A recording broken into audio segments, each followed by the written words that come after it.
ॐ पवित्रं चरितं यस्या पवित्रं जीवनं तथा पवित्रता स्वरूपिण्यै तस्यै दिव्यै नमो नमः। जननीं शारदां देवीं रामकृष्णं जगद्गुरुं पादपद्मे तयोः श्रित्वा प्रणमामि मुहुर्मुहुः।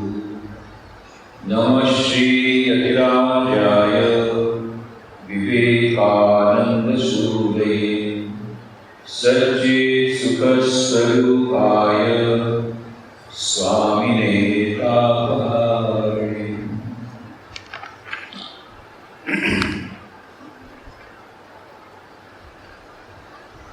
प्रिय भाई स्वामी आत्मदीपानंद जी,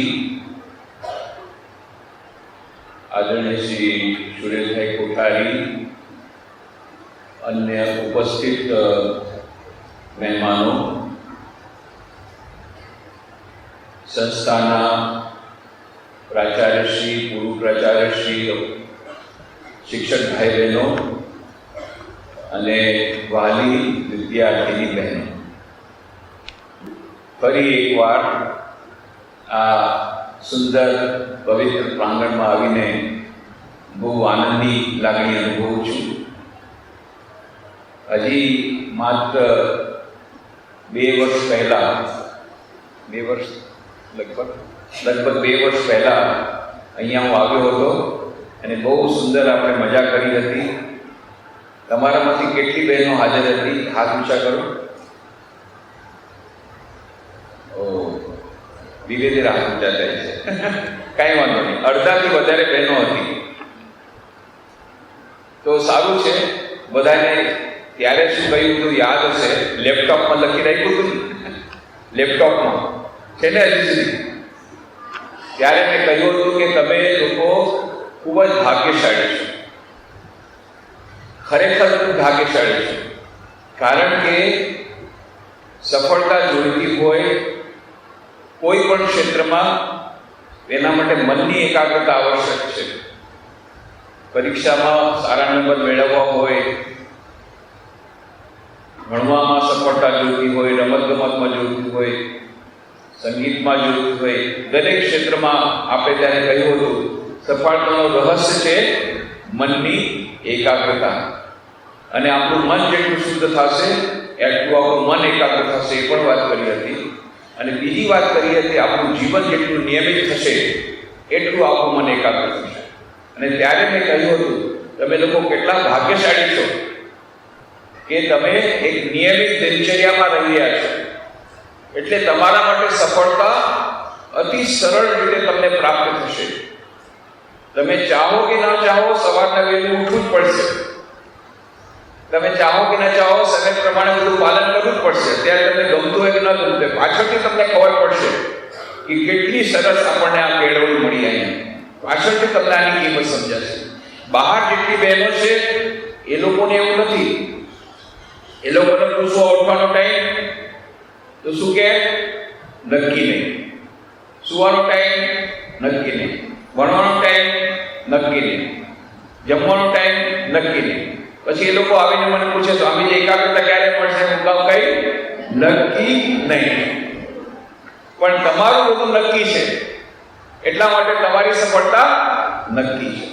બીજું, આ સુંદર વાતાવરણમાં તમે રહો છો, તમને આની કિંમત અત્યારે નહીં સમજાય. બહાર બધી સ્કૂલો જે છે કેવી રીતે બધાએ ઘેટાના બકરા ઘેટાની જેમ બધાએ એકદમ ગોંધાઈને રહે છે, કેવી કેવી બિલ્ડિંગ એમની હોય છે અને કેટલું સુંદર વાતાવરણ. હમણાં બર્કલે યુનિવર્સિટીમાં એ લોકોએ રિસર્ચ કરીને જોયું કે આપણા મનની જે ઇફિશિયન્સી છે, એની કુશળતા છે, એના ઉપર બહારના વાતાવરણનો બહુ ફરક પડે છે. વિશેષ કરીને 2 ન્યુરોટ્રાન્સમીટર છે, સિરોટોનિન અને મોર્ફિન. આ 2 ન્યુરોટ્રાન્સમીટર દ્વારા તમારા મનને જ્યારે પ્રશાંતતા આવે ત્યારે તમારી ઇફિશિયન્સી બહુ વધી જાય. અહીંયા તમારું આ સુંદર વાતાવરણમાં તમને પોતાની મેળે મન તમારું શાંત થશે, અને મન જેટલું શાંત થશે એમ આપણે કહ્યું હતું મન એકાગ્ર થશે. આ પણ તમારી પાસે એક વિશેષતા, એક વિશેષ તમારી પાસે તમારો આ અહીંયાનો લાભ તમને મળી રહ્યો છે. એની કિંમત અત્યારે નહીં સમજાય, પાછળથી સમજાશે. એટલે ખરેખર તો ખૂબ ભાગ્યશાળી છો. આજે જ્યારે આદરણીય શ્રી નાનજીભાઈ કાલિદાસ મહેતાજીનું 50મી પુણ્યતિથિ જ્યારે ઉજવી રહ્યા છીએ, તો પહેલાં તો એમને હું નમન કરું છું, એમની ઉદારતાને નમન કરું છું, એમની સેવા પરાયણતાને નમન કરું છું. એમની નાની ઉંમરમાં તેઓ સાહસિકતાપૂર્વક સ્ટીમરમાં બેસીને વિદેશમાં જાય છે. બધી આખી આપણે હમણાં જ બહુ સુંદર એમનું જીવન માણ્યું, કેટલું અદ્ભુત જીવન. અને એમણે કેટલા બધા સેવા કાર્યો માત્ર પોરબંદર નહીં, માત્ર ભારતમાં નહીં, વિદેશમાં પણ કર્યા છે. એમનું ઘણું મોટું પ્રદાન છે. કેટલાય બધા આજે આપણે CSRની વાત કરી રહ્યા છીએ, કોર્પોરેટ સોશિયલ રિસ્પોન્સિબિલિટી. પણ એ તો એ લોકોને આજકાલ ઇન્ડસ્ટ્રીઝમાં કંપનીઓને કમ્પલસરી કરવું પડે છે સરકારના નિયમ પ્રમાણે. પણ આવા સરકારના નિયમ તો હમણાં થયા, પણ આટલા 100 વર્ષો પહેલા એમણે ટ્રસ્ટીશિપ મેનેજમેન્ટનો સિદ્ધાંત યાદ રાખીને કે મેં સમાજને મારે કંઈ દેવું છે, મારે પાછું આપવું છે, એમ કરીને એમણે કેટલી બધી સેવાઓ સંસ્થાઓ સ્થાપી છે દેશ વિદેશમાં. અને મને એમ લાગે છે આ જે ગુરુકુળ છે, આજે કલા ગુરુકુળ, આ એમનું જેટલી બધી સેવા સંસ્થાઓમાં સૌથી વધારે અનન્ય એક જો કોઈ હોય તો આજે આ કલા ગુરુકુળ છે.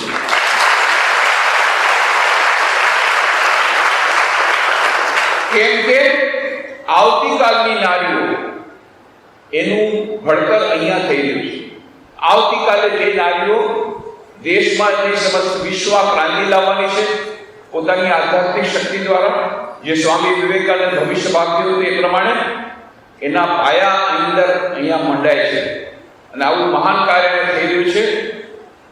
ભવિષ્યની પેઢીઓ તૈયાર થઈ રહી છે. એવું એક મહાન આજના ગુરુકુળ. ખરેખર તમે ખૂબ ભાગ્યશાળી છો. આજે જો સ્વામી વિવેકાનંદ હોત એટલા આનંદિત થાત. આટલી બધી બહેનો, સ્વામી વિવેકાનંદ કહેતા હતા આપણે કેળવણી, કેવી કેળવણી આપણે આપવી જોઈએ? ગુરુકુળ પ્રથાની કેળવણી. પ્રાચીન ભારતમાં વૈદિક કાળમાં ગુરુકુળો રહેતા, અને બહેનો માટે પણ રહેતા, ભાઈઓ માટે પણ રહેતા. અને એ જ ગુરુકુળો અત્યારે લુપ્ત થઈ ગયા છે. આપણે આટલા શેકાઓની ગુલામીને કારણે આપણી શિક્ષણ પદ્ધતિને ભૂલાવી દીધી, અને લોર્ડ મેકોલેની શિક્ષણ પદ્ધતિ આવી, એના પછી ગુરુકુળો એ નીકળી ગયા. પણ એવા દૂરદ્રષ્ટિવાળા શ્રી નાનજીભાઈ એમણે ફરી પાછું આ ગુરુકુળની વ્યવસ્થા પ્રારંભ કરી બહેનો માટે, કન્યાઓ માટે. અમસ્તા પણ ગુરુકુળો ઓછા છે આખા દેશમાં, એમાં પણ બહેનો માટે તો બહુ જ ઓછા છે. એમાંનો ગુરુકુળ અહીંયા છે. અને એ સ્વામી વિવેકાનંદ જો કે આવી રીતે આ ગુરુકુળમાં બહેનો આવું સરસ શિક્ષણ પ્રાપ્ત કરી રહ્યા છે. સ્વામી વિવેકાનંદ જ્યારે એ વખતના જમાનામાં તો એટલી બધી કરુણ અવસ્થા હતી, મોટા ભાગની બહેનો નિરક્ષર હતી, શિક્ષિતનો તો સવાલ જ નથી. અને એટલા માટે એમણે કહ્યું હતું કે આપણા દેશનો વિકાસ ત્યાં સુધી નહીં થાય જ્યાં સુધી આપણા દેશની નારીઓનો વિકાસ નહીં થાય. અને નારીઓનો વિકાસ ત્યાં સુધી નહીં થાય જ્યાં સુધી આપણી નારીઓ સંપૂર્ણ રૂપે શિક્ષિત ન થાય, બરાબર રીતે શિક્ષિત નહીં થાય ત્યાં સુધી વિમેન ડેવલપમેન્ટ, નારી વિકાસ શક્ય નથી. તો નારી વિકાસ કરવા માટે, નારી જાગરણ માટે નારીઓનું શિક્ષણ અત્યંત આવશ્યક છે. અને એટલા માટે મેં કહ્યું હતું કોઈ પણ પક્ષી એક પાંખથી ઉડી શકે નહીં. જોયું તમે કોઈ પક્ષી એક પાંખથી ઉડી શકે? કોઈ પણ પક્ષી એક પાંખથી ઉડી શકે નહીં. એમ કોઈ પણ દેશ અથવા સમાજ જ્યાં સુધી ત્યાંની સ્ત્રીઓનો વિકાસ નથી થતો ત્યાં સુધી આગળ વધી શકે નહીં. અને એટલા માટે એ સ્ત્રીઓના વિકાસ માટે, નારીઓના વિકાસ માટે એમણે કહ્યું હતું. અને એમણે સમાધાન આપ્યું હતું, કહ્યું હતું education alone is the panacea of all our ills. શિક્ષણ શિક્ષણ શિક્ષણ. બધી સમસ્યાઓનો એકમાત્ર સમાધાન છે શિક્ષણ.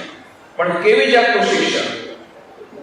એમણે કહ્યું હતું man making education, character building education, મનુષ્ય નિર્માણકારી શિક્ષણ, ચરિત્ર નિર્માણવાળું શિક્ષણ, જેમાં સર્વાંગી વ્યક્તિત્વ વિકાસ કરવામાં આવે છે. શારીરિક વિકાસ, માનસિક વિકાસ, બૌદ્ધિક વિકાસ, નૈતિક વિકાસ અને આધ્યાત્મિક વિકાસ, બધા પ્રકારનો વિકાસ. અહીંયા તમે ભાગ્યશાળી છો એટલા માટે કે અહીંયા માત્ર તમને કોર્સની ચોપડીઓ ભણાવવામાં આવતી નથી, ફક્ત લેંગ્વેજીસ ભણાવવામાં આવતી નથી, વિષયો માત્ર ભણાવવામાં આવતા નથી, પણ તમારા સર્વાંગી વ્યક્તિત્વ વિકાસની માટેની અહીંયા ઘણી બધી પ્રવૃત્તિઓ છે. એ અહીંયાની વિશેષતા છે. અને સ્વામી વિવેકાનંદ આ જ ચાહતા હતા કે ટોટલ પર્સનાલિટી ડેવલપમેન્ટ, સર્વાંગી વ્યક્તિત્વ વિકાસ થાય. અને આજે મોડર્ન સાયન્સ પણ એમ કહે છે કે જો તમારા જીવનમાં તમને સાચી સફળતા જોઈતી હોય, સાચું સુખ જોઈતું હોય, સાચી શાંતિ જોઈતી હોય, long term happiness, long term peace, long term success, લાંબા ગાળાની સફળતા, લાંબા ગાળાનું સુખ, લાંબા ગાળાની શાંતિ જોઈતી હોય તો માત્ર આઈક્યુ દ્વારા નહીં થાય, ઇન્ટેલિજન્સ ક્વોશન્ટ દ્વારા નહીં થાય. હજી એક વસ્તુ આવશ્યક છે, EQ, emotional quotient, emotional intelligence. Daniel ગોલમેને રિસર્ચ કરીને જોયું 91 માં that EQ is more important than IQ. Emotional intelligence એ ઓર્ડર ઇન્ટેલિજન્સ કરતાં પણ વધારે મહત્વનું છે.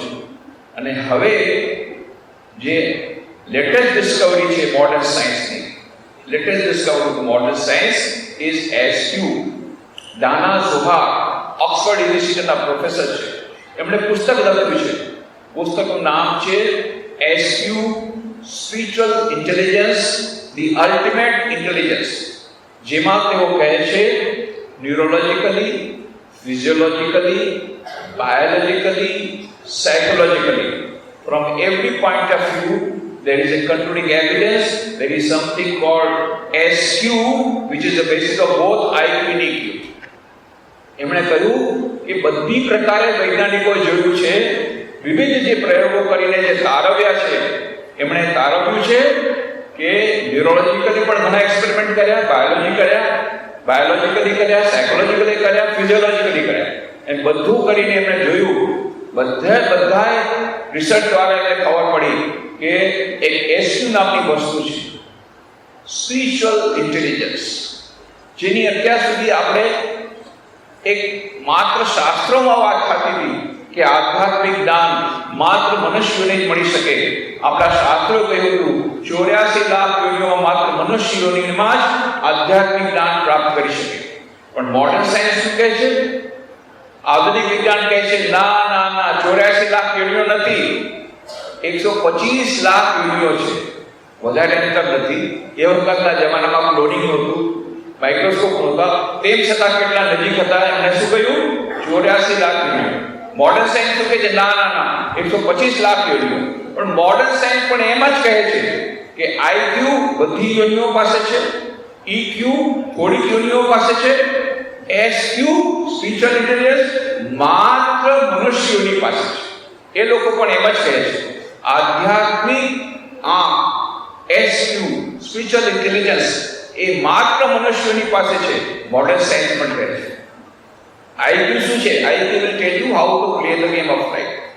IQ તમને શીખવાડશે જીવનની રમત કેવી રીતે રમવી બુદ્ધિમત્તાપૂર્વક. EQ શું શીખવાડશે? EQ will tell you how to play the game of life under changed circumstances with changed strategies. EQ તમને શીખવાડશે ઇમોશનલ ઇન્ટેલિજન્સ કે જ્યારે જીવનમાં પરિસ્થિતિ બદલાઈ જાય ત્યારે મનસ્થિતિ બદલાવીને કેવી રીતે આ જીવનની રમત સારી રીતે રમવી એ તમને EQ શીખવાડશે. અને SQ શીખવાડશે?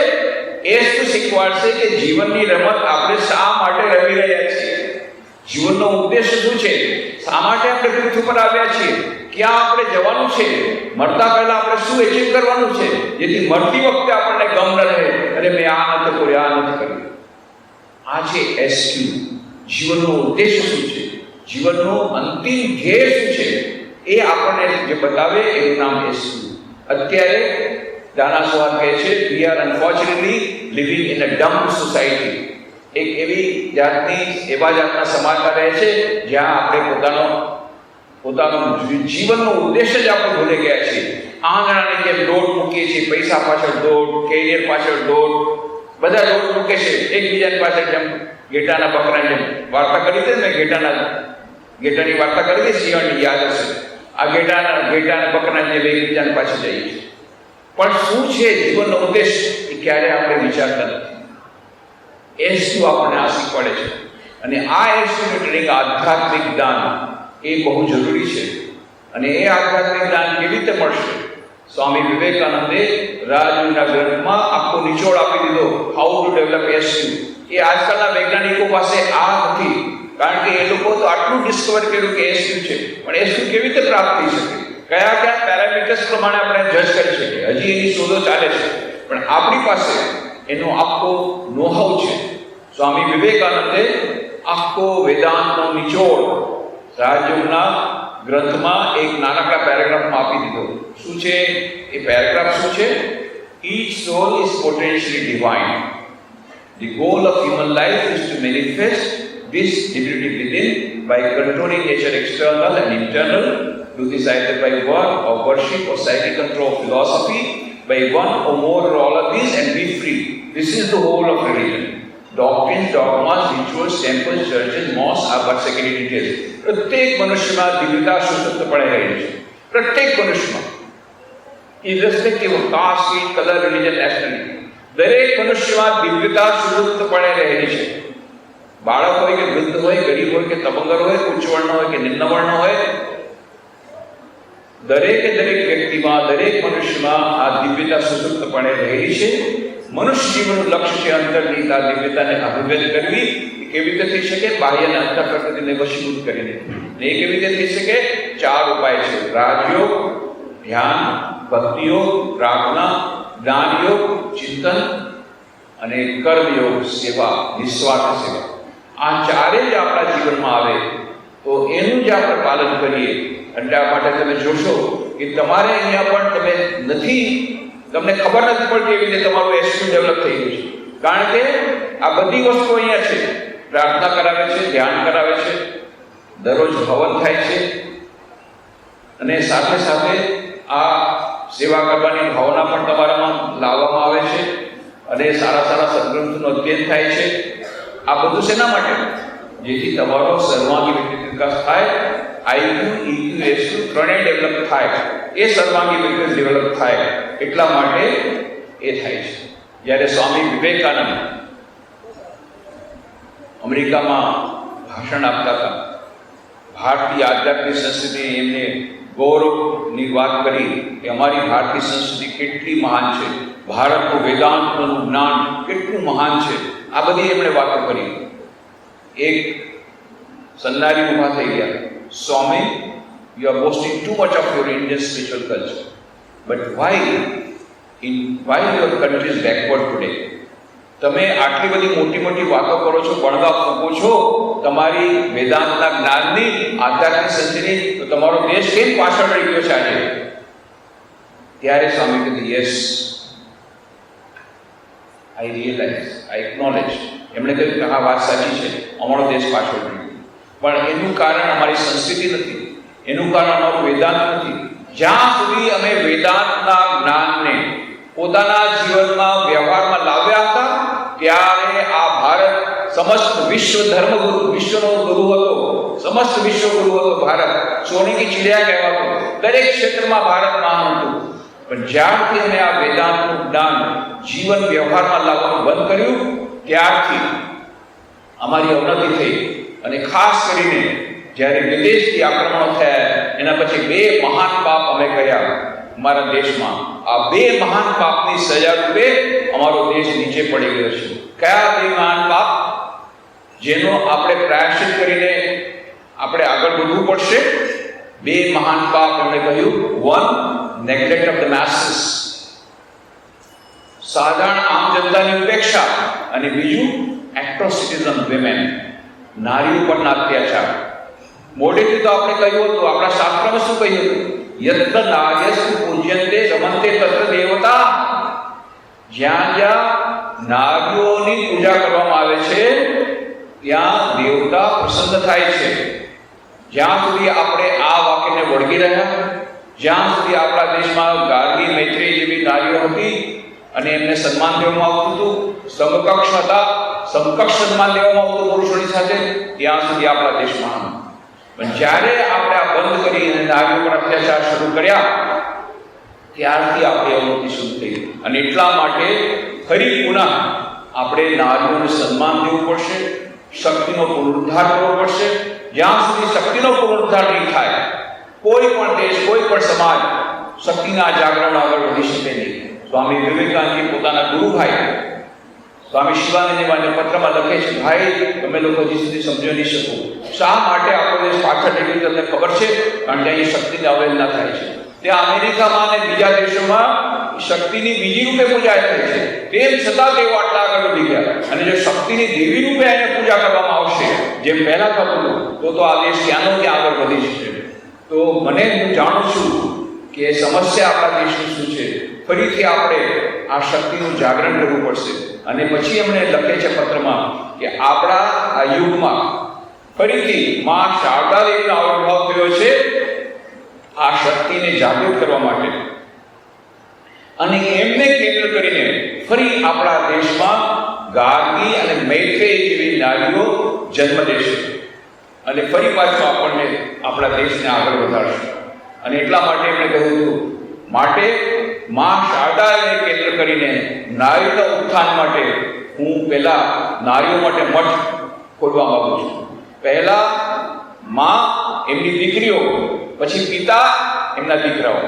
પહેલા હું બહેનો માટે રામકૃષ્ણ બહેનો માટે હું મઠ ખોલવા માંગુ છું, પછી ભાઈઓનો વારો આવશે. આવી સ્વામી વિવેકાનંદની ઈચ્છા હતી, પણ ઈચ્છા એમની પૂર્ણ થઈ નહીં.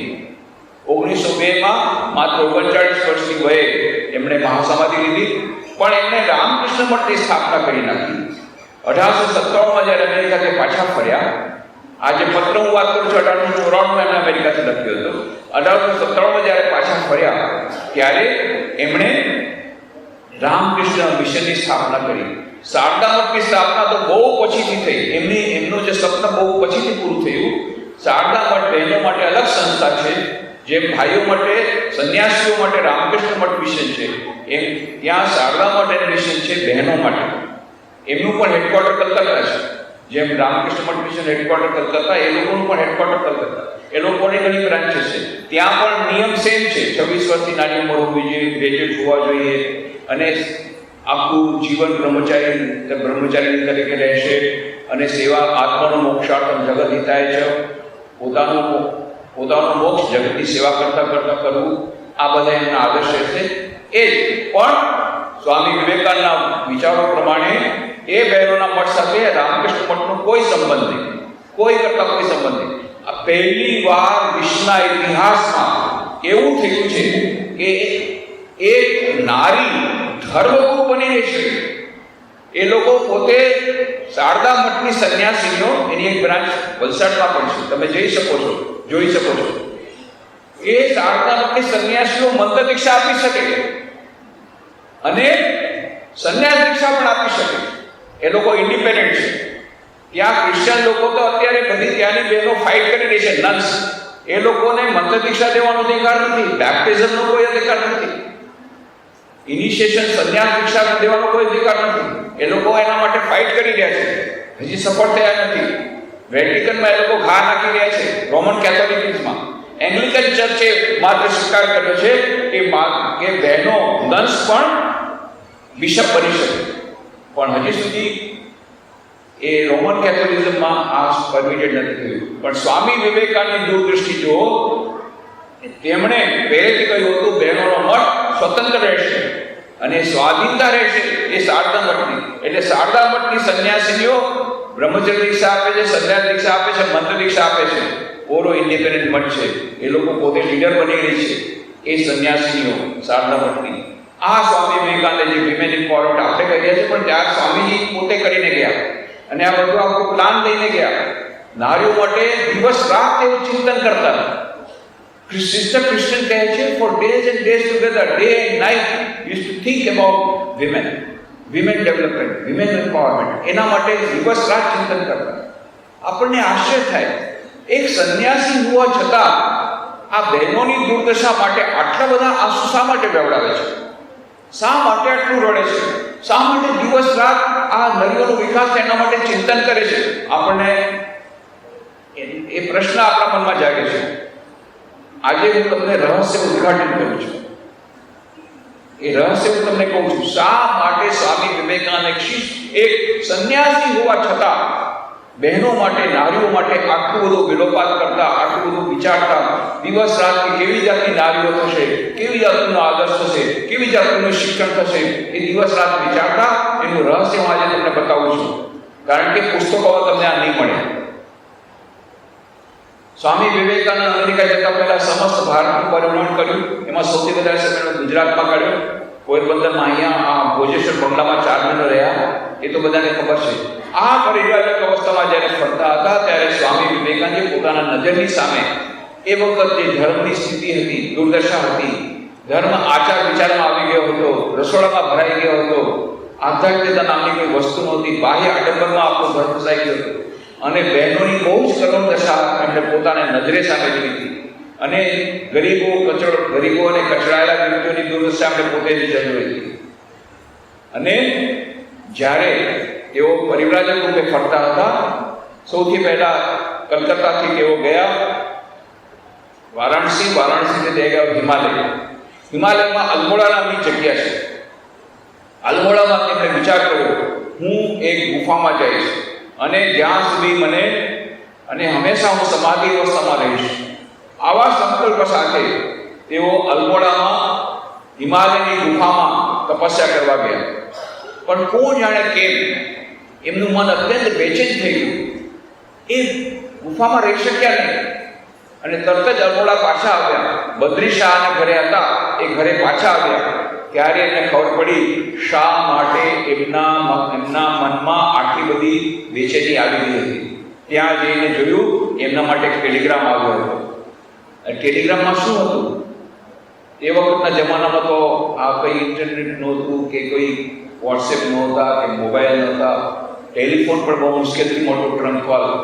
આ ટેલિગ્રામ હતો. ટેલિગ્રામમાં શું લખ્યું હતું? એમની પોતાની સગી બહેને કિરણ બાલાએ આત્મહત્યા કરી હતી. અને ત્યારે સ્વામી વિવેકાનંદના મનમાં એટલું બધું દુઃખ થયું. આપણા દેશમાં, આપણા સમાજમાં નારીઓની આવી કરુણ અવસ્થા, એવી સામાજિક પરિસ્થિતિ કે નારીઓને આત્મહત્યા કરવી પડે છે. એમનો સમાધિ અવસ્થામાં રહેવાનો પૂરો સંકલ્પ દૂર થઈ ગયો. જ્યાં સુધી એમણે કહ્યું, જ્યાં સુધી આપણા દેશની નારીઓની દુર્દશા છે ત્યાં સુધી મારે સમાધિ નથી જોતી. હું કાર્ય કરીશ, એ લોકોના શિક્ષણ માટે કાર્ય કરીશ. જ્યાં સુધી મારા દેશના પુત્રો પણ ભૂખ્યો છે ત્યાં સુધી મારો ધર્મ એ ભૂખ્યા પુત્રને રોટલો દેવામાં છે. જ્યાં સુધી આપણા દેશમાં હું એ ધર્મ માનતો નથી જે ધર્મ વિધવાના આંસુ ન લૂછી શકે અથવા ભૂખ્યાના મુખમાં એક રોટલાનો ટુકડો દઈ શકે, એવા ધર્મ હું માનતો નથી. એમ સ્વામી વિવેકાનંદ શા માટે કહ્યું? કારણ કે એમને આ બધા અનુભવો થયા. અને આ જે એમની બહેનની આત્મહત્યા પછી એમણે વધારે વિચાર કર્યો. એટલા જ માટે ત્યાં એમના મનમાં આ બધી આગ હતી જ. એટલે 1817માં પાછા ફર્યા પછી જ્યારે 4 વર્ષો સુધી વેદાંતનો પ્રચાર પ્રસાર કર્યો. 1893માં 11મી સપ્ટેમ્બરે એમણે શિકાગો મિશન સભામાં પોતાનું પ્રસિદ્ધ ભાષણ આપ્યું. બધા તમને ખબર છે. એના પછી 3.5 વર્ષો સુધી આ રોકાઈ ગયા. 1897માં તેઓ ભારત પાછા ફર્યા અને ત્યારે એમણે 2 મહાન કાર્ય કર્યા. કયા? એક, રામકૃષ્ણ મિશનની સ્થાપના કરી. એમના ગુરુએ કહ્યું હતું શિવ ક્રાંતિ જીવ સેવા, એટલે મનુષ્યમાં રહેલા ઈશ્વરની સેવા કરવા માટે રામકૃષ્ણ મિશનની સ્થાપના કરી. અને બીજું, આ નારીઓના વિકાસ માટે, નારીઓના કલ્યાણ માટે, નારીઓના શિક્ષણ માટે એમને સ્કૂલ ખોલવાનો પ્રારંભ કર્યો. અને ત્યારે એમણે જોયું સંચાલિકા તરીકે કોણ રહેશે. ત્યારે એમને કોઈ અહીંયા મળ્યું નહીં. ઘણા પ્રયત્નો કર્યા, ત્યારે કોઈ ન મળ્યું. ત્યારે એમણે સળગતો સાથ આપ્યો એમની શિષ્યા. ઇંગ્લેન્ડમાં એમના શિષ્યા હતા, એક શિક્ષિકા હતા, મિસ મોર્ગન નોબલ. એને સળગતો સાદ આપ્યો અને કહ્યું, "The world is burning in misery. Can you sleep? Can you sleep? Let us call and call till the sleeping gods awake, till the God within answers to the call. Buddhas by the hundreds are necessary with eternal love and pity." અને એમણે કહ્યું, "Sacrifice, sacrifice, sacrifice in the past has been the law. It will be alas for ages to come. The earth's best and bravest will have to sacrifice themselves for the good of humanity." બલિદાન, બલિદાન, બલિદાન. બલિદાન ચાહે છે મારી માતૃભૂમિ ભારત માતા, બલિદાન ચાહે છે. શું તમે બલિદાન કરવા તૈયાર છો? તમારું સમસ્ત જીવન અર્પણ કરવા તૈયાર છો? અહીંયા બહેનોની આટલી આપણી કરુણ અવસ્થા છે, એને શિક્ષણ આપવા માટે તમે શું પોતાનું જીવન બલિદાન કરવા તૈયાર છો?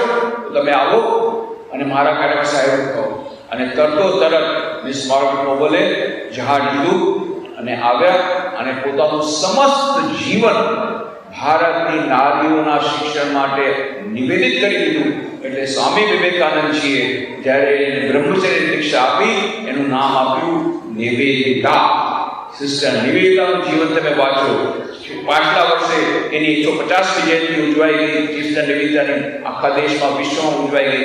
એમના ઘરમાં પણ અત્યારે તાજેતરમાં જ એક નિવેદિતાનું બહુ સુંદર એક પ્રતિમાનું અનાવરણ થયું છે એમના પાછલા અઠવાડિયે આયર્લેન્ડમાં. એ સિસ્ટર નિવેદિતાએ આવીને બહેનો માટેની સંસ્થા ખોલી કલકત્તામાં. આ બીજું મોટું પ્રદાન સ્વામી વિવેકાનંદ. શા માટે એમણે કર્યું? કારણ કે એમના મનમાં એ ભારતીય નારીઓ પ્રત્યેનું દર્દ હતું. એને કારણે તેઓ આટલું બધું એમણે વિચાર્યું અને નિવેદિતા દ્વારા સિસ્ટર નિવેદિતા સ્કૂલ થઈ. હવે તો આ Nivedita school, sister Nivedita school આજે પણ છે, કલકત્તામાં છે. એનું સંચાલન પહેલા રામકૃષ્ણ મિશન દ્વારા થતું, હવે શારદા મઠ અને મિશન દ્વારા એ સંચાલન થાય છે. કલકત્તામાં છે. ત્યાં પણ તમારા જેવી કેટલી બધી બહેનો બહુ સુંદર એ ત્યાં જ્ઞાન પ્રાપ્ત કરે છે, શિક્ષણ પ્રાપ્ત કરે છે. પણ કેવી જાતનું શિક્ષણ પ્રાપ્ત કરે છે? જે મેં વાત કરી, આદર્શ નારી બનવાનું. અને સ્વામી વિવેકાનંદ કહે છે આદર્શ નારી કેવી હોવી જોઈએ? એકવાર એમણે અમેરિકામાં કહ્યું હતું, મારા દેશની નારીઓમાં તમારા જેવી બુદ્ધિમત્તા આવે, તમારા જેવું સાહસ આવે, તમારા જેવી જે બધી જે ગુણો આવે એ હું અવશ્ય ચાહીશ. પણ જો પવિત્રતાના ભોગે હોય તો કદાપી નહીં. સ્વામી વિવેકાનંદ એવું નહોતા ચાહતા કે આપણા દેશની નારીઓ પાશ્ચાત્ય નારીનું આંધળું અનુકરણ કરે. તેઓ ચાહતા હતા આપણા દેશની જે પ્રાચીન સંસ્કૃતિ, એ પ્રાચીન નારીના જે સદગુણો, જે પવિત્રતા, સેવાપરાયણતા, ધૈર્ય, સહનશીલતા, લજ્જાશીલતા, આવા બધા ગુણો ને છોડ્યા વગર પાશ્ચાત્ય નારીના જે સદગુણો છે, સાહસ, બુદ્ધિમત્તા, ઉદારતા, આ બધા ગુણો એ જરૂરથી ગ્રહણ કરે, પણ પવિત્રતાના ભોગે ક્યારે પણ નહીં. અને એટલા માટે ત્યાં જે સિસ્ટર નિવેદિતા સ્કૂલ છે એમાં આ જ વિચારોને રાખી આદર્શ નારીઓનું નિર્માણ થઈ ગયું છે. અને તમે પણ અહીંયા એ જ પ્રકારનું જે સ્વામી વિવેકાનંદ કહ્યું હતું, ફરીથી આપણા દેશમાં લીલા, અહલ્યાબાઈ, મીરાબાઈ, ઝાંસીની રાણી, કેટલા બધા અને ઋષિમુનિઓ હતા. એ જે આટલી મહાન મહાન નારીઓ થઈ ગઈ, એવી જ નારીઓ ફરીથી આપણા સમાજમાં આવે એના માટેની આપણે તૈયારી કરવી પડશે. જ્યારે આપણે આધુનિક નારીઓની વાત કરીએ છીએ ત્યારે સ્વાભાવિક રીતે વિમેન એમ્પાવરમેન્ટની વાત આવે છે. નારી સશક્તિકરણ. થોડા વર્ષો પહેલા નારી સશક્તિકરણ વર્ષ ઉજવાઈ ગયું, વિમેન એમ્પાવરમેન્ટ ડે. તમને યાદ હશે, વિમેન એમ્પાવરમેન્ટ યર, આખું વર્ષ એ નારી સશક્તિકરણ વર્ષ હતું. તો ત્યારે મને તત્કાલીન ત્યારે એડિટર હતા રામકૃષ્ણ જ્યોતના, રામકૃષ્ણ આશ્રમ રાજકોટના, એમણે મને કહ્યું, વિનંતી કરી કે એક લેખ તમે આપો રામકૃષ્ણ જ્યોત માટે. એટલે એક લેખ મેં લખ્યો. એનું શીર્ષક મેં શું આપ્યું ખબર છે? એનું શીર્ષક મેં આપ્યું શક્તિનું સશક્તિકરણ. બોલો, નારીનું સશક્તિકરણ તમે કરવા માંગો છો, એટલે મેં નામ આપ્યું શક્તિનું સશક્તિકરણ. કેવી વિડંબના છે! નારીનું બીજું નામ છે શક્તિ, અને એ શક્તિને તમે સશક્તિકરણ કરશો. અરે જેની શક્તિથી આખા વિશ્વની સૃષ્ટિ થાય છે, સ્થિતિ થાય છે, પ્રલય થાય છે. સૃષ્ટિ સ્થિતિ વિનાશાનામ શક્તિભૂતે સનાતની ગુણાશ્રય ગુણમયી નારાયણ નમસ્તુતે. આવી નારાયણી જે જગદંબા દરેક નારીમાં અવસ્થિત છે.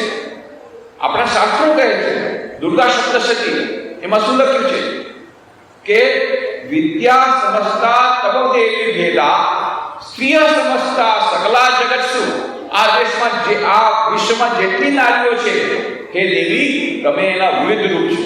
દરેક નારીમાં એ ગમે તે જાતની હોય, ગમે તે દેશની હોય, ગમે ત્યાંની હોય, દરેક નારીમાં જગદંબાનો નિવાસ છે, દેવીનો નિવાસ છે. અને તેમ છતાં કેવી દેવી જેની શક્તિથી આખા વિશ્વમાં શક્તિ આવે છે, એ શક્તિનું તમે સશક્તિકરણ કરશો. એમાં પહેલાથી અનંત શક્તિ રહેલી છે. એટલે એ શક્તિનું સશક્તિકરણ ક્યારે થશે? આજે જે દેવી છે દરેક નારીમાં, અને તેમ છતાં દેવી આટલી બધી પીડિત શા માટે છે? કેમ? એનું કારણ શું છે? કારણ એક જ છે, અંદરની જગદંબા સૂઈ ગઈ છે. એ જગદંબાને જગાડવી પડે. જગદંબા સૂઈ ગઈ છે, એને જગાડવી પડે. હા, એ આધ્યાત્મિક સશક્તિકરણ કરવું પડશે. એના માટે બહારથી કોઈ શક્તિ લાવવાની જરૂર નથી. ઠીક છે, આજે સમાજની અવસ્થા પ્રમાણે તમે લેજિસ્લેશન કરો, ઘણા સારા લેજિસ્લેશન થઈ ગયા. એમ્પાવરમેન્ટ થ્રુ પ્રોપર લેજિસ્લેશન બહુ આવશ્યક હતું. બીજું છે ઇકોનોમિક એમ્પાવરમેન્ટ. એ પણ જરૂરી છે કે તમે તમારા પગ ઉપર ઊભા રહો, તમારે ઓછાળીને નહીં રહેવું પડે. એ પણ બહુ જરૂરી છે. પણ સૌથી વધારે મહત્વનું છે આધ્યાત્મિક સશક્તિકરણ. અને એ આધ્યાત્મિક સશક્તિકરણ કરવા માટે તમારે ક્યાંય જવાની નથી. તમારા અંદર જગદંબાની અનંત શક્તિ રહેલી છે, માત્ર જાગૃત કરવાની છે. અને એ જો જાગૃત થઈ જશે પછી આ નારી સશક્તિકરણની, શક્તિની સશક્તિકરણની આવશ્યકતા નહીં રહે. અને એના જ માટે મેં વાત કરી આ એસક્યુ ડેવલપમેન્ટ, સ્પિરિચ્યુઅલ કોશન્ટ જ્યારે આવશે, અંદરની જગદંબા જાગૃત થઈ જશે, આ ચાર યોગના સમન્વયથી તો પોતાની મેળે સશક્તિકરણ થઈ જશે. પછી તમે બીજાને શક્તિ આપશો. તમે બીજાને શક્તિ આપો, તમને કોઈ શક્તિ આપવાની તમારી જરૂર નહીં રહે. જ્યારે આપણે આધુનિક નારીની વાત કરીએ છીએ ત્યારે બીજી એક વાત આવે છે ફેમિનિઝમ. બહુ વાતો ચાલે છે આજકાલ. આપણે વિચાર કરવો જોઈએ કે આપણે ભારતમાં અત્યારે નારીઓની જે સ્થિતિ છે, આજથી 50 વર્ષ પહેલા અમેરિકામાં જે નારીની સ્થિતિ હતી એવી જ નારીઓની સ્થિતિ આજે છે આપણે. અને આપણે ત્યાં અત્યારે ફેમિનિઝમની વાત કર્યા છીએ. આ ફેમિનિઝમ, નારી સ્વાતંત્ર્યની વાતો 50 વર્ષો પહેલા અમેરિકામાં શરૂ થઈ. એના સૌથી પહેલા શરૂઆત કરનારા હતા બેટ્ટી ફ્રાઇડન. બેટ્ટી ફ્રાઇડને પુસ્તક લખ્યું. પુસ્તકનું નામ છે ધ ફેમિનાઇન મિસ્ટિક.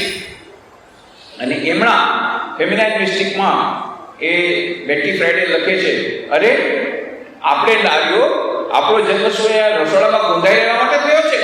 ચલો રસોડાથી બહાર આવો. આપણે પુરુષોથી કંઈ કમ નથી. આપણે પુરુષોથી આગળ નીકળી જવાનું છે. પુરુષો ભલે પાછળ રહ્યા. આપણે પુરુષો જો ગાડી ચલાવે આપણે ગાડી ચલાવવાની, પુરુષો ઓફિસમાં જાય આપણે ઓફિસમાં જવાનું. આપણો કઈ જન્મ ફક્ત આના માટે થયો છે નહીં. આપણે આગળ વધવાનું છે. અને એમ કરીને એમણે આહ્વાન આપ્યું. અને ઘણી બધી અમેરિકાની નારીઓ શું કર્યું? બધી નોકરીમાં લાગી ગઈ. અને બાળકોને એમણે કામવાળીને સોંપી દીધા. કામવાળી શું કર્યું? કામ કરવા માટે જેને એને શીખ રહે એટલા માટે એણે એ નાના બાળકોને શું કર્યું? ઇન્ડિયન બોક્સની સામે રાખી દીધા, ટીવી સામે. હવે ટીવી સામે અમેરિકાના સર્વેક્ષણ પ્રમાણે 14 વર્ષની ઉંમરમાં એક અમેરિકન બાળક 1 લાખ ખૂન જુએ છે, 1 લાખ મર્ડર. અને પછી મર્ડર થાય છે, હિંસક બને છે, અને સમાજમાં એક ક્રિમિનલ પેદા થાય છે. અને આવી રીતે સમાજમાં જે પરિવારો બધા તૂટી ગયા. એટલે 20 વર્ષો પછી આને ફરીથી એમણે પુસ્તક લખ્યું બેટ્ટી ફ્રાઇડેને. એનું નામ આપ્યું ધ સેકન્ડ સ્ટેજ. અને એમાં લખે છે આપણે ભૂલ કરી ગયા. આપણે નારી સ્વાતંત્ર્યની આ વાત કરી, આંદોલન કરી, અને આપણે કેરિયર ડેવલપમેન્ટ પાછળ લાગી ગયા. આપણા ઘરને ભૂલાવી દીધું, પરિવારો તૂટી ગયા, ડિવોર્સ શરૂ થઈ ગયા, બાળકો ક્રિમિનલ બની ગયા. આ તો ઊંધી દિશામાં આપણે ગયા. પછી એમણે કહ્યું નહીં, આપણે પુરુષોની સમોવડી બનવાનું નથી, પુરુષોની સાથે સ્પર્ધા કરવાની નથી, પુરુષો સાથે હાથમાં હાથ મિલાવીને એમની સાથે કદમથી કદમ મિલાવી અને સાથે મળી અને સમાજની સેવા કરવાની છે. અને બધાએ પોતાના રોલ આપણે પોતાનો રોલ સાઈડ ભજવવાનો છે. ઇવન ફિઝિયોલોજીકલી મોડર્ન સાયન્સ કહે છે એક નારીનું જે સ્ટ્રક્ચર છે એ પુરુષ કરતાં જુદું છે. એમાં ઘણી બધી વિશેષતાઓ છે. એનું મગજ છે, એનું બ્રેન છે, એમાં ઘણી પ્રકારની વિશેષતા છે. નારીમાં સહનશક્તિ વિશેષ પ્રકારમાં આવે છે. આ એ બધાનો વિશેષતાઓનો ઉપયોગ નારીઓ કરવાનો છે. નારીઓ પોતાની રીતે આગળ વધવાનું છે, પુરુષે પોતાની રીતે આગળ વધવાનું છે. બંને પોતાની જે વિશિષ્ટતાઓને રાખીને નારીઓએ અપૂર્ણ પુરુષ નથી બનવાનું, પૂર્ણ નારી બનવાનું છે. આ સબક, આ પાઠ બહુ દુઃખ પામીને લોકો શીખ્યા. આપણી ભારતીય સંસ્કૃતિમાં પહેલેથી કહ્યું હતું કે નારીઓને પૂર્ણ નારી બનવાનું છે. નારી એટલું જ મહત્વનું પાસું છે એ સમાજનું, પણ એનો રોલ અલગ છે. એનો અર્થ એ નથી કે નારીઓ કેરિયર ડેવલપમેન્ટ પાછળ ન જઈ શકે, પણ કેરિયર ડેવલપમેન્ટ ઇઝ સેકન્ડરી. આવતીકાલની પેઢીને તૈયાર કરવાની. ભુવનેશ્વરી દેવી, સ્વામી વિવેકાનંદના માતા ભુવનેશ્વરી દેવી, એણે તો કોઈ સીઈઓ નહોતા, કોઈ કંપનીમાં સીઈઓ નહોતા, એમનું કોઈ પેકેજ નહોતું, એમની કોઈ કંપનીમાં નોકરી નહોતી કરી, પણ ભુવનેશ્વરીને શું પ્રદાન છે? ભુવનેશ્વરીનું પ્રદાન છે વિશ્વ માટે સ્વામી વિવેકાનંદને જન્મ આપીને એમને સંસ્કાર આપ્યા. એ સૌથી મોટું પ્રદાન છે ભુવનેશ્વરી દેવીનું. ભલે કે પુત્રીબાઈનું શું પ્રદાન છે? પુત્રીબાઈ કઈ કંપનીના સીઈઓ હતા? પુત્રીબાઈનું પ્રદાન છે મહાત્મા ગાંધીને સંસ્કાર આપ્યા, મહાત્મા ગાંધીને જન્મ આપ્યો. આ પોરબંદરમાં મહાત્મા ગાંધીનો જન્મ થયો, એ પુત્રીબાઈનું પ્રદાન. આ વાત મોડર્ન આધુનિક ચાલીને યાદ રાખવાની છે. સ્વામી વિવેકાનંદનો સંદેશો યાદ રાખવાનો છે કે આપણે પૂર્ણ નારી બનવાનું છે, અપૂર્ણ પુરુષ નહીં. પુરુષની સાથે સાથે કદમ મિલાવીને આગળ વધી અને દેશ માટે કરવાનું છે, પણ આપણે આંધળું અનુકરણ પુરુષનું કરવાનું નથી. નારી સ્વાતંત્ર્યના નામે સ્વચ્છંદતા એ સ્વીકાર્ય નથી. અવશ્ય આપણે આગળ વધશું, જરૂર પડશે. આર્થિક ક્ષેત્રે પણ આપણે જે વાત કરી, ઇકોનોમિક એમ્પાવરમેન્ટ થવું જોઈએ. એટલા માટે એવી જાતની સક્ષમતા તમારામાં હોવું જોઈએ કે કોઈ આવતીકાલે કોઈ એવી સામાજિક સ્થિતિ આવે, તમે તમારા પગ ઉપર ઉભા રહી શકો. એ વાત સ્વામી વિવેકાનંદે કરી હતી. સ્વરક્ષાની પણ વાત કરી હતી કે દરેક નારીએ સ્વરક્ષાનો પાઠ ભજવવો પડશે. મને ખૂબ આનંદ છે કે અહીંયા તમને સ્વરક્ષાનો પાઠ અહીંયા કરવામાં આવે છે. જુડો કરાટેની અહીંયા ટ્રેનિંગ આપવામાં આવે છે. સ્વામી વિવેકાનંદ ચાહતા હતા એ નારી પોતાની સુરક્ષા પોતે કરે. તો સ્વામી વિવેકાનંદ ખૂબ મોડર્ન હતા, પણ સાથે સાથે એમને કહ્યું હતું આપણી પ્રાચીન ભારતીય સંસ્કૃતિને આપણે યાદ રાખી અને પછી આગળ વધવાનું છે. પ્રાચ્ય નારીના બધા સદગુણો અને પાશ્ચાત્ય નારીના બધા સદગુણો એ બંને એક સાથે મળે તો આદર્શ ભારતીય નારી બને. અને એના માટેનું ઉદાહરણ, ડિમોન્સ્ટ્રેશન મોડેલ લેવા માટે આપણા યુગમાં માં શારદા દેવીનો આવિર્ભાવ થયો. એટલે સિસ્ટર નિવિતા લખે છે, હોલી મધર શારદા દેવી એના માટે લખે છે, she is the final word as to the ideal womanhood of Shri Ramakrishna. Shri રામકૃષ્ણ's final word is to the ideal of Indian womanhood. ભારતીય નારીના આદર્શ માટેનું શ્રી રામકૃષ્ણનું છેલ્લું આ શબ્દ છે, છેલ્લો શબ્દ શું છે? માં શારદા દેવી. એ પ્રદાનમાં શ્રી રામકૃષ્ણ આપણા સામે મૂકે છે. શારદા દેવી એક આદર્શ જીવન, એક ડિમોન્સ્ટ્રેશન મોડેલ મૂકે છે. પણ નિવેદિતા કહે છે, but is she the first of the last or the last of the first? કે બાકી ભારતીય સંસ્કૃતિના છેલ્લા મોડેલ છે કે આવનારી જે અર્વાચીન સંસ્કૃતિના પહેલા મોડેલ છે? એ હું નહીં કહી શકું, પણ એમાં આપણને પ્રાચીન ભારતીય સંસ્કૃતિના બધા મૂલ્યો અને અર્વાચીન ભારતીય સંસ્કૃતિના બધા મૂલ્યો એક સાથે જોવા મળે છે. પ્રાચીન ભારતીય નારીના બધા મૂલ્યો અને પાશ્ચાત્ય જે વર્તમાન આધુનિક પાશ્ચાત્ય નારીના બધા સદગુણો એક સાથે તમને જોવા મળે છે. બસ એની એક બે વાતો કરીને હું કહીશ. માં શારદાનું જીવન તમે વાંચો, કેવું અદ્ભુત એમનું જીવન હતું. શ્રી રામકૃષ્ણ દેવના સાથે માત્ર 5 વર્ષની ઉંમરે એમના લગ્ન થયા હતા. એ વખતના જમાનાની વાત છે. શ્રી રામકૃષ્ણ દેવ ત્યારે ઉંમર 23 વર્ષ હતી. અને બધાને લાગશે કે શ્રી રામકૃષ્ણ પોતે કહ્યું હતું કે જો મારા માટે કન્યા બાંધી રખાયેલી છે. એ લવ મેરેજ નહોતા, એ ડિવાઇન મેરેજ હતા. જે રામ હતા, જે કૃષ્ણ હતા, આવ્યા રામકૃષ્ણ રૂપે, અને જે રાધા હતા, સીતા હતા, એ આવ્યા શારદા દેવી રૂપે. અને એ વિવાહ થાય છે. અને પછી 16 વર્ષની ઉંમરે જ્યારે માં શારદા દેવી 18 વર્ષની ઉંમરે જ્યારે આવે છે દક્ષિણેશ્વર, ત્યારે શ્રી રામકૃષ્ણ દેવ લગ્ન તો થઈ ગયા તો બહુ નાની ઉંમરમાં. પછી તો શારદા દેવી પોતાના જયરામ માટે પોતાના ગામમાં હતા. દક્ષિણેશ્વરમાં ગયા છે 18 વર્ષની ઉંમરે. ત્યારે શ્રી રામકૃષ્ણ દેવે એમને સ્વાગત કર્યું. અને પછી આજકાલ તો લગ્નની પહેલા જ બધાએ જે છે છોકરા છોકરી મળી લઈએ, બધા સાથે ફરવાઈ જાય, નવી નવી સિસ્ટમ આવી છે. એ વખતના જમાને એવું હતું, ઇન્ટરવ્યુ થતા હતા વિવાહ પછી. એટલે પછી વિવાહ ઇન્ટરવ્યુ થયો. શ્રી રામકૃષ્ણ દેવે ઇન્ટરવ્યુ લીધો માં શારદા દેવીના. માં શારદા દેવીને પૂછ્યું, અચ્છા એક પ્રશ્ન પૂછું, આ પૂછો, તમે જો અહીંયા આવ્યા છો તો શું મને માયામાં ખેંચવા માટે આવ્યા છો? જો આ શરીરનો વિવાહ તમારી સાથે થયો છે, એના ઉપર તમારો પૂરો અધિકાર છે. જો તમે કહેશો હું જરૂરથી સંસાર માંડીશ અને હું સંતાન ઉત્પન્ન કરીશ. પણ જો મને તમે પૂછો, મારે તો આધ્યાત્મિક જીવન જીવવું છે, પણ તમે જેમ કહેશો હું કરીશ. અને એ 18 વર્ષની બાળા, જેદામપટ્ટી ગામની બાળા, અભણ, અંગૂઠા છાપ આપણી ભાષામાં, પણ કેવી સરસ્વતીનો અવતાર. એ શું કહે છે? ના ના ના, હું તમને માયામાં ખેંચવા નથી આવી, હું તો તમારા કાર્યમાં સહાયક થવા આવી છું. બસ એટલું જ છે. તમે જે રસ્તે ચાલો છો એ આધ્યાત્મના પથે મને પણ લઈ ચાલો. અને શ્રી રામકૃષ્ણ ખૂબ ખુશ થાય છે. માને એમને જગદંબાને પ્રાર્થના કરી, માં મારા પત્ની શારદા દેવીના મનમાંથી બધા વિકારો કાઢી નાખી. અને પછી થોડા દિવસો પછી વાત છે, દક્ષિણેશ્વરમાં એ ઓરડામાં શ્રી રામકૃષ્ણ બેઠા હતા અને માં શારદા દેવી સામે હતા, બીજું કોઈ નહોતું. એટલે હવે ઇન્ટરવ્યુ માં શારદા દેવી લીધો. પહેલા રામકૃષ્ણ ઇન્ટરવ્યુ લીધો, હવે માં શારદા દેવી ઇન્ટરવ્યુ લીધો રામકૃષ્ણ. અચ્છા એક વાત પૂછું, આ પૂછો, સાચું કહેશો? હા હા હું સાચું કહીશ. તો સાચું કહો, તમે મને કઈ દ્રષ્ટિથી જુઓ છો?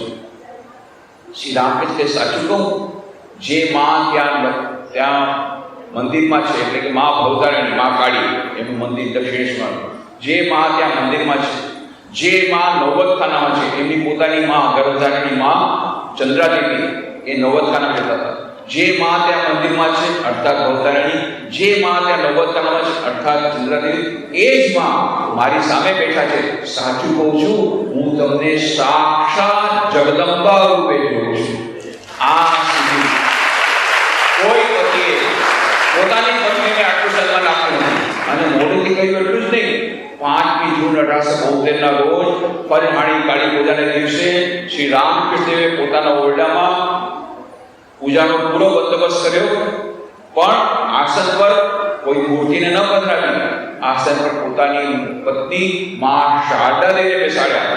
આખી રાત પૂજા કરી અને પૂજાના અંતમાં પોતાની જપમાળા, પોતાના આધ્યાત્મિક સાધનાના બધા ફળ માં શારદાના ચરણોમાં સમર્પિત કરી અને પ્રણામ કર્યા માં શારદા દેવીને. અને પ્રણામ કરીને એ સ્તોત્ર એમણે ગાયું, સર્વમંગલ માંગલ્યે શિવે સર્વાર્થ સાધિકે શરણ્યે ત્રંબકે ગૌરી નારાયણ નમસ્તુતે સૃષ્ટિ સ્થિતિ વિનાશાનાં શક્તિભૂતે સનાતની ગુણાશ્રય ગણમયી નારાયણ નમસ્તુતે શરણાગત દીનાથ પરિત્રાણ પરાયણે સર્વસ્યાર્થે દેવી નારાયણ નમસ્તુતે. એમ સ્તોત્ર ગાઈ અને શ્રી રામકૃષ્ણદેવ પ્રણામ કરી સમાધિ અવસ્થામાં ચાલ્યા ગયા. માં શારદાદેવી પણ સમાધિ અવસ્થામાં ચાલ્યા ગયા. અદ્ભુત. આ સુધી વિશ્વના ઇતિહાસમાં આપણને જોવા મળતું નથી કોઈ પતિ પોતાની પત્નીને માં કહીને બોલાવે. એટલું જ નહીં, જગદંબા રૂપીની પૂજા કરે. આ બધું 5મી જૂન 1872ના રોજ ઇતિહાસમાં લખાયેલું છે. અને જ્યારે આ વાત શ્યામા સુંદરી દેવી જયરામપટ્ટીમાં હતા, માં શારદાના માતાજી, એમની પાસે પહોંચ્યા તો માથું કૂટવા માંડે. અરે જમાઈ પડ્યો તો સાવ ગાંડો પડ્યો.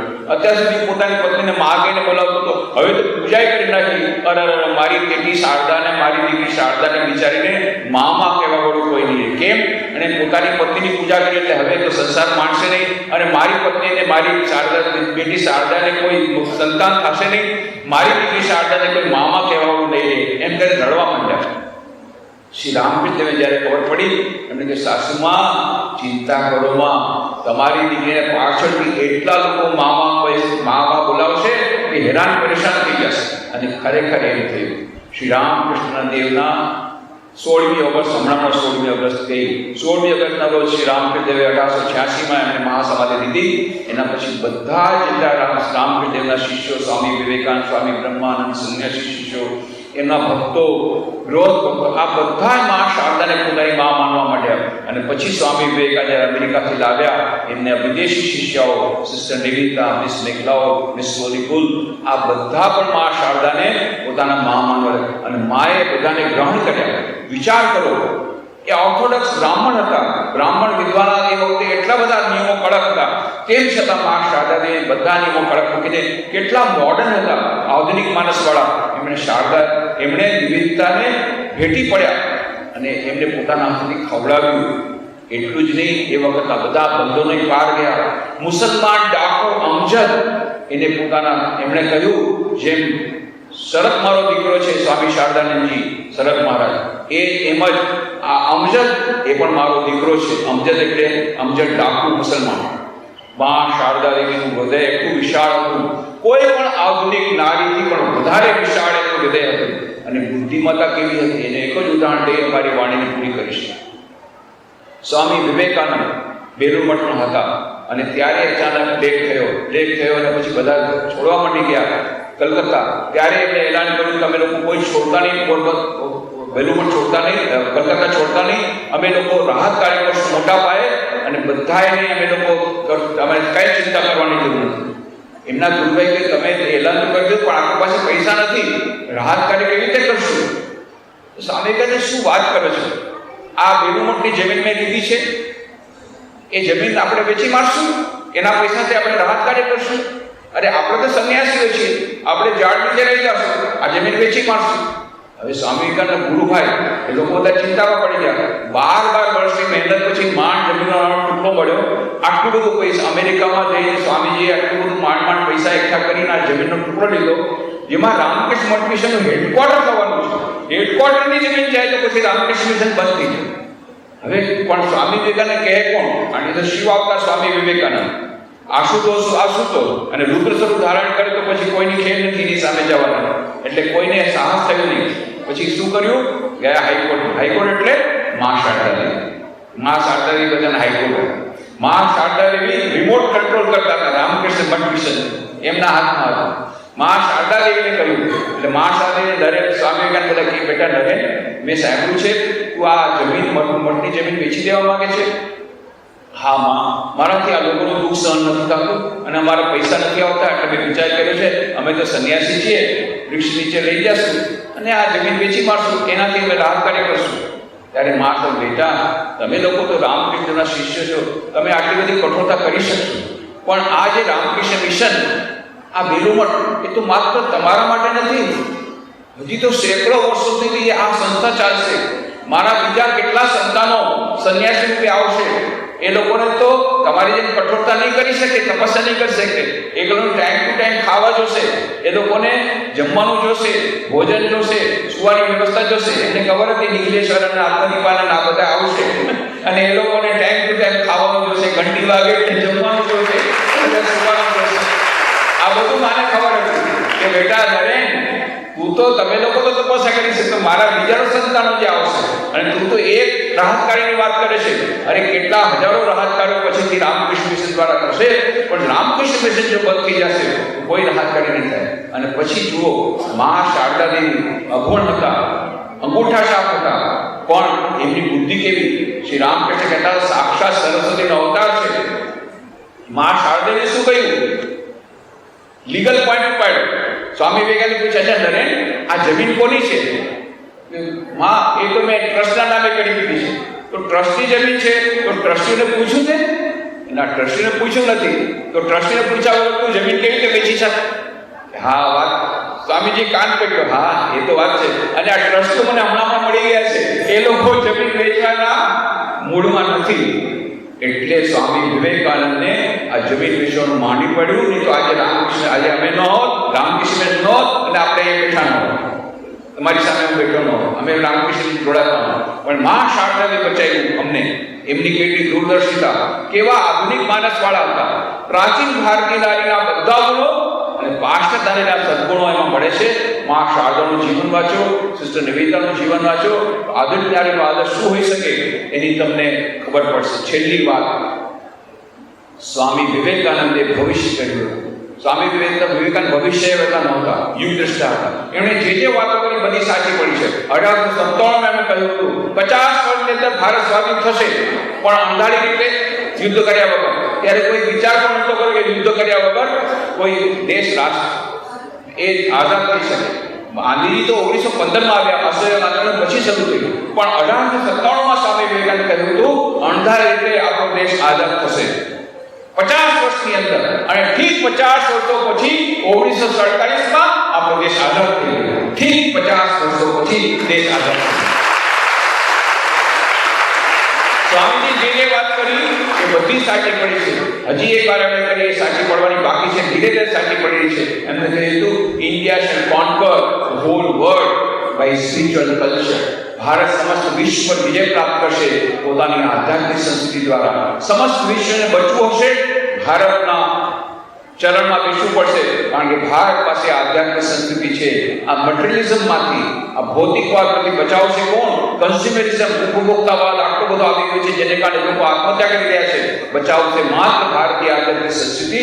અને આખા બધા દેશોને ભારતના ચરણમાં બેસવું પડશે અને ભારત ફરીથી વિશ્વગુરુ બનશે. એ સ્વામી વિવેકાનંદની વાણી કોઈ વ્યર્થ નહીં જાય. અને એમણે કહ્યું હતું the new cycle must see Vedanta being preached to the masses, but it has to come through women. એમણે કહ્યું હતું એ નવી સભ્યતા જે થશે એ વેદાંતના પ્રચાર પ્રસાર દ્વારા આ નવી સભ્યતાનો યુગ અહીંયા આવશે. પણ એમણે એડ કર્યું પણ એ કોના દ્વારા થશે?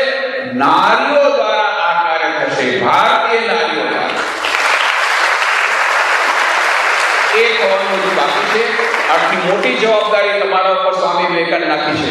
અને એની શિક્ષિકાઓ એને ખાસ કહું છું કે એટલી મોટી જવાબદારી તમારા ઉપર છે, કારણ કે બહુ આવી ઓછી સંસ્થા છે જેમાં આ પ્રકારના સંસ્કારો દેવામાં આવે છે. આ બધામાંથી આવતીકાલની નારીઓ થશે જે સ્વામી વિવેકાનંદ શબ્દ સિદ્ધ કરશે.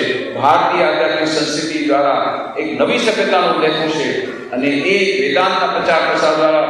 અને એમાં સ્વામી વિવેકાનંદે કહ્યું છે ભારતીય નારીઓ બહુ મહત્વનો ભાગ ભજવશે. એના માટે આ નારીઓ ખૂબ આગળ વધશે. હું ઈશ્વરના ચરણોમાં પ્રાર્થના કરું છું તમારા સૌ પર આશીર્વાદ વર્ષો.